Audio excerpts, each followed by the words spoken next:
DreAllDay.com. The 4 essential mental game tools of basketball. Dre Baldwin explains them to you at hoophandbook.com. Dre Baldwin, DreAllDay.com. I want to talk to the athletes out there. You're getting ready for your summer training, your off-season workouts. Of course you want to improve your game. Of course you want to get better where you are. Maybe you're getting ready to move up to the next level. Maybe you don't even know if you'll have a chance at the next level, but you want to prepare yourself for that opportunity. I'm going to tell you the 4 things you need to do, 4 things you need to have in place. And we're talking about mentally preparing yourself and physically preparing yourself for what you're going to do to get yourself ready for wherever you're going next or wherever you want to go next in your career. Where are you going? Just to give y'all some background on who I am in case you just stumbled into this video, you never heard of me before. I started playing ball at 14. I'm from Philadelphia, PA. This is Miami, that's behind me. From Philadelphia, PA, started playing ball at 14. Didn't make my high school team until I was a senior. Scored 2 points, yes, 2 points per game as a senior in high school in Philly. Walked on in college at a school that was only 2 years athletically at the time. Penn State Abington is 4 years now. Got recruited from that school to a D3 for my sophomore through senior years. That was Penn State Altoona. Played at a D3 to finish my career. I averaged less than 10 points a game as a college basketball player. Became a pro a year and a half after I got out of school, and then started a 9-year pro career, up and down career. Some years I was signed, some years I wasn't. You can read all about me at my website, DreAllDay.com, and I got a book called The Overseas Basketball Blueprint. That's all you need to know about me. This video is about you. Let's get into it. Number 1 thing you must do, and this is most important for all athletes getting ready for your off-season training, is you must get a clear image, a clear mental picture of what your outcome is. What is it that you actually want to achieve? I had a cousin once, I remember years ago, he was playing college ball, and I saw him in the summertime, and he was like, yeah, you know, I'm about to get to working on my game in the off season so I can get better. And I said, all right, well, what are you going to work on this summer? He said, everything.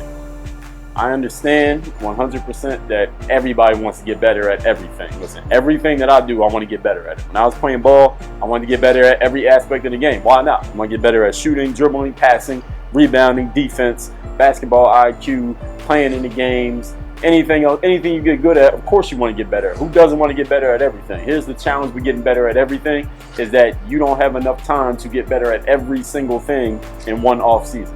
You don't have time to focus, and it's impossible to focus on everything at the same time. That's the exact opposite of focus. Focus is you're giving yourself a specific thing that you are paying attention to. You're putting all your attention into one area. That's the definition of focus, is that your attention is this way, but you're putting everything on this one thing or this one area or this one thing that you want to improve, this skill that you want to improve. What is it that you actually want to improve on? Everything is not a clear enough objective.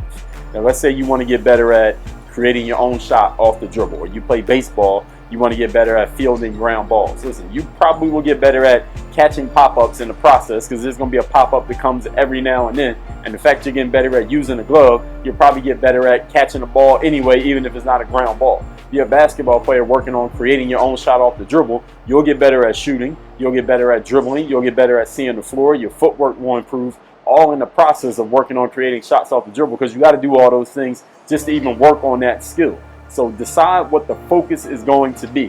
What is it that you want to achieve as an outcome? And it doesn't have to be a specific skill. It could be, I want to get better at playing in live games. It could be, I want to get better at reading the defense and making the right pass. It can be, I want to get better at, I just want to get my conditioning better. If your conditioning gets better, you'll probably jump higher, run faster, be able to make more plays, be able to better read the defense, because you're not distracted by the fact that you're fatigued and tired, and you can see the floor and the defense is not wearing you out. See, all of these things come as ancillary benefits to you focusing. So when you focus on something, that doesn't mean that's the only thing you're going to get out of it. You got to have all these other things that go along with it.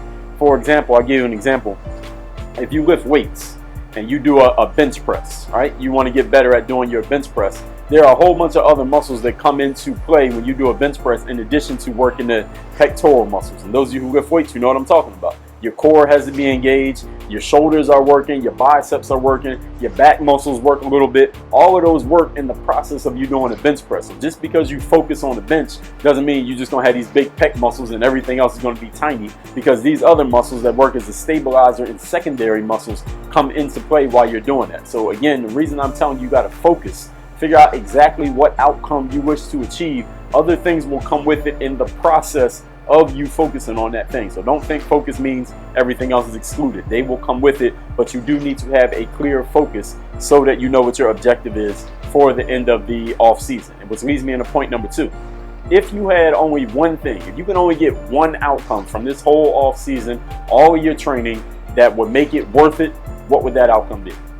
What's the one thing, if nothing else works, if you want to work on everything, but you can't get better at everything at once, let's say you just fail at trying to do everything, which you would if you try to do this, but you're taking my advice, you won't have that problem. If you can only get one outcome from your off-season training that would make the whole off-season worth your effort, what would that one outcome be? Once you get an answer to that question, here's the question that you ask to follow that up. How is your training, your plan, your strategy for your off-season training, how does it emphasize this one outcome? See, this is how you get the focus. So those of you who are wondering after I said get focused in point 1, well, how do you get focused? What I got to do to get focused, right? This is it.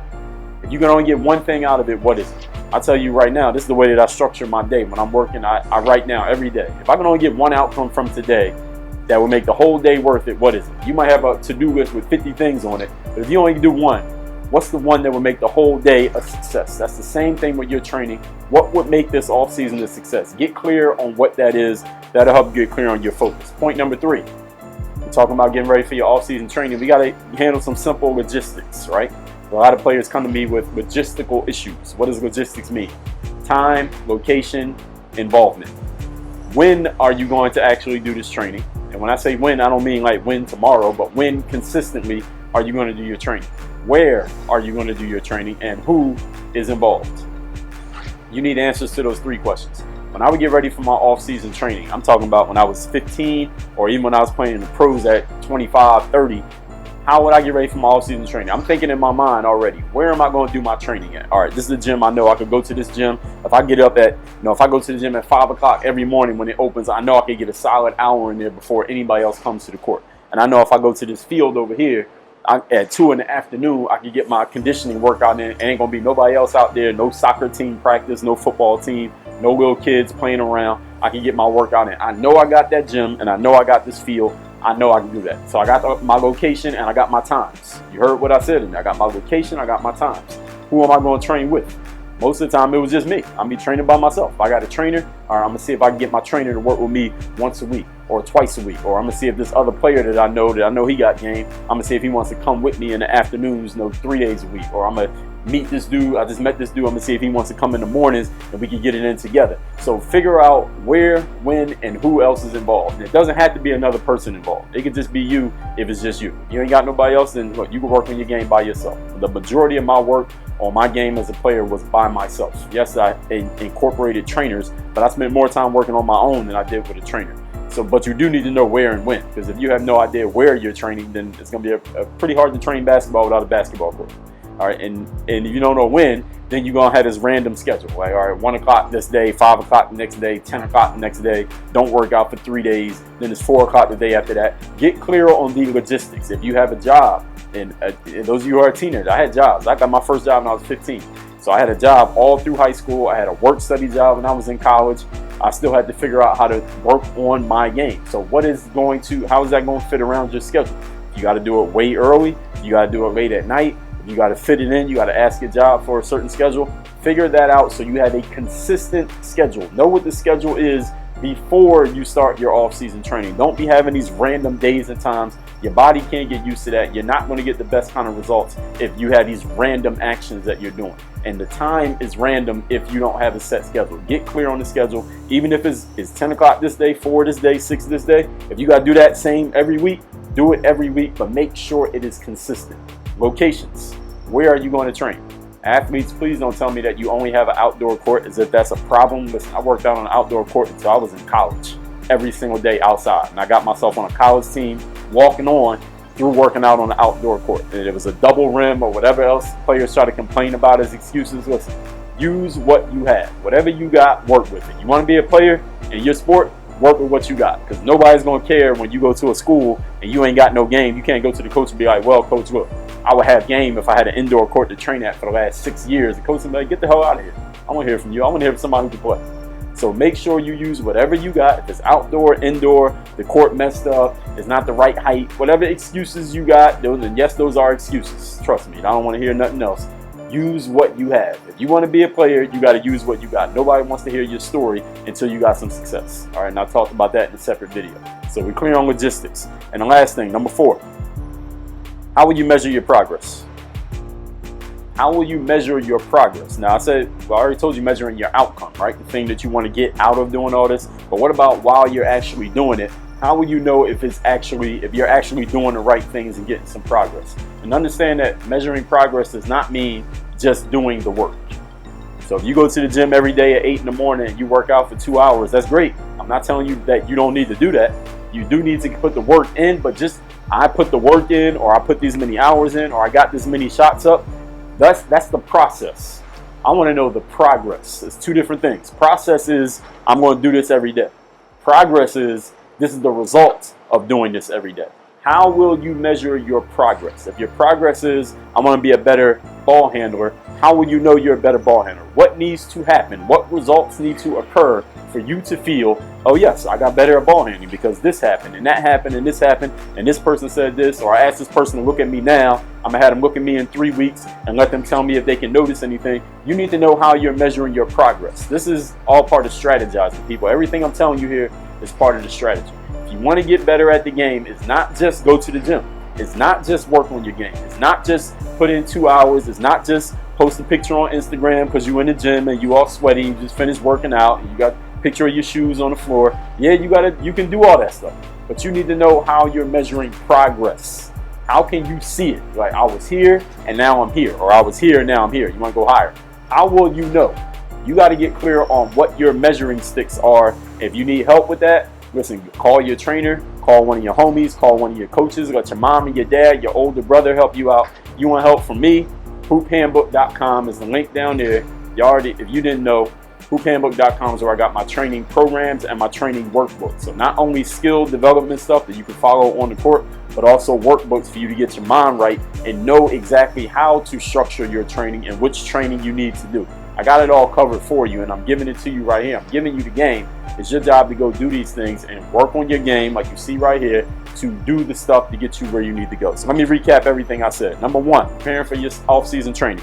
Get a clear idea of what you want to be better at. A clear idea, a focus. Number 2, if you could come back with only one thing, this is how you get the focus, what would it be? What's the one thing that will make the whole off-season a success? That's how you get your focus. Number 3, what are your logistics? Where are you training? When you're training? Who is involved? Get consistent on those things. Whatever you got to do, just make sure it's consistent. Number 4, what are your outcomes? How will you measure your progress while you're training? That, okay, it's a month into the off season. I know I'm getting better at my shooting because I did this before. Now I'm doing this. I was doing this. Now I'm doing this. I was here. Now I'm here.